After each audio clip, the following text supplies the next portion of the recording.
গাজা এমন একটা জায়গা যেখানে প্রতিদিন সূর্য ওঠে কিন্তু আলো পৌঁছায় না, যেখানে প্রতিটি শিশু জন্ম নেয় মৃত্যুর স্বাদ নিয়ে, যেখানে প্রতিটি বাবা মায় শিশু জন্ম দেয় এই চিন্তা ভাবনা মাথায় নিয়ে যে একটু পরে তার শিশুকে কবর দিতে হবে।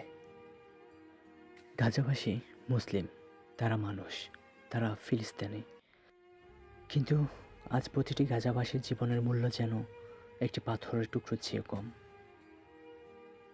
সারা বিশ্ব চুপ, কিন্তু জালেমরা একের পর এক গাজাবাসীর জীবন কেড়ে নিচ্ছে, নিস্তব্ধ করে দিচ্ছে সমগ্র গাজা।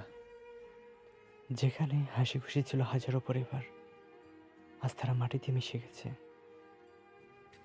বোমার আঘাতে ছিন্ন ভিন্ন হয়ে যাচ্ছে নিথর দেহ।